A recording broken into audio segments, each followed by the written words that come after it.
Please stop pushing. I can't take this anymore. The concert venue is packed tight. A man behind me keeps pressing into my backside. I'm wearing a mini skirt today with a thong underneath, and it only makes the situation worse. He lifts my skirt and presses himself against my hips. As the atmosphere heats up, someone in front of me slams into me, and I stumble back a step. My body stiffens as I feel like something just slid inside me. My name was Mandy Cox, and I was a diehard fangirl. I wanted a celebrity to notice me, so I dressed for attention.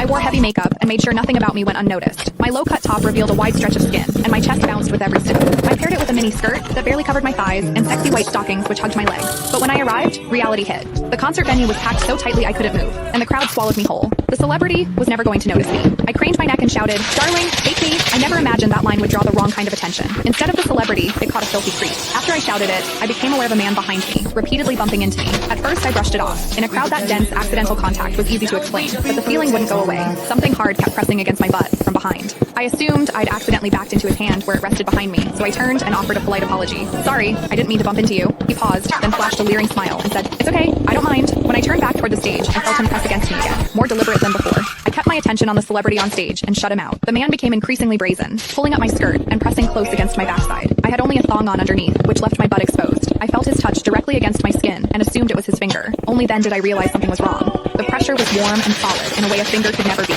My mind lurched as the truth hit me. In the 20 years of my life, this was the first time a man had ever molested me. Fear surged through me, sharp and overwhelming, and my body reacted with an instinct to flee, but there was no way to move. The concert floor was packed wall to wall, leaving me stuck where I stood. I drew myself tight, bracing as if tension alone could keep the fear out.